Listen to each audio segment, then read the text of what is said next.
should the Penguins consider trading Bryan Rust? He's going to be 33 next season. He has 3 years left on his current deal, $5.125 million left. All the clauses wiped out, so he can go anywhere. He doesn't have any more power in the situation when it comes to trade clauses. Should the Penguins consider trading him this summer? I would think so. At least consider it. At least keep that option on the table. Treat it much like they did Rickard Rakell this past trade deadline. Set the price high. Essentially make it be an offer that you cannot refuse. This isn't something you want to do necessarily, but you can almost see the writing on the wall. I mean, strike while the iron is hot, especially because this contract does run for another 3 seasons. Mm-hmm. And who knows if a 35-year-old Bryan Rust is going to be worth having around at $5.125 million. I get the Caps going up each year that follows, but you just never know. And with the team trying to, quote-unquote, go for it again, now I know he's a key piece to that, it's impossible to tell if he's still able to put up 30-goal paces past this season, past next season, past the year after. I say you treat Bryan Rust this summer like you did Rickard Rakell at the deadline. Set the price high, not obscenely high, but if it's an offer you can't refuse, take it. Thank you for your work. Thank you for a pair of Stanley Cups that you were a huge portion of. Mm-hmm. And, you get the very fun video upon return. You're one of those players of your family forever. We'll never forget you, this, that, the other. And who knows, maybe the veteran deal if this team is really in the crapper 4 years down the line. Now, Kyle Dubas has said on multiple occasions, this is not a tear it to the studs rebuild. Mm-hmm. Bryan Rust is a stud. Even if it was a tear it to the studs rebuild, I view Bryan Rust as a pillar right now. I think Sidney Crosby is the obvious one. You include guys like Evgeni Malkin, you include guys like Kris Letang simply because of who they are. But I think the 2 guys propping up the house right now the most, as far as when I'm looking at this rebuild, are Sidney Crosby and Bryan Rust. Yeah, Rickard Rakell is a very talented player, but I am more inclined to keep Bryan Rust around simply because of really his entire game. Rickard Rakell, there's a lot of people, and rightfully so, that are saying, can he do this again? Is this a one-off? I don't think it is, but I think the questioning is fair. With Bryan Rust, I think his play is much more sustainable as he gets older. Now, part of the question was, if Rust gets traded, and then, quote, this is one person's opinion, just our listener, I actually hope because he never plays over 60 games or so, I'll push back on that a little bit. If you look at the last 3 seasons, since Bryan Rust has turned 30 years old, he's missed 32 games, which means he has played in 87% of the games. It feels like he misses a lot of time because the time he misses causes him to miss on 30-goal seasons, causes him to miss on 60-point seasons. But he's played in 87% of the games. And let's also not forget, what has he always been available for? Playoffs. If I'm not mistaken, and I might be, just because I'm thinking off the top of my head, I don't remember Bryan Rust missing games. I don't remember Bryan Rust missing, and not only missing games, but fading into the back in a lot of these games. As you mentioned, he's a playoff performer. Mm-hmm. He's a guy who everybody talks about Jake Gensel, and they should, because he is the top-tier playoff performer. Bryan Rust is right there with him. Maybe not to the level, but guess what? He's always extremely good. So that's pretty good availability for a guy over the age of 30. And he's also one of few players who I think their game easily transfers between Crosby and Malkin. How often have we said, well, you got to keep Rickard Rakell with Crosby because he plays fine with Malkin, but it's just not the same level.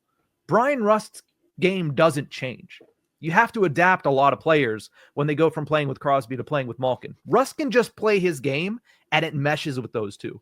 So because of that, I think that, yeah, if somebody's willing to dish out 2 firsts and a top prospect that's ready to go right now, yeah, you have to consider that. You have to make the move because it's organizational malpractice if you don't. But anything short of that, he's a foundational piece, especially for what you mentioned.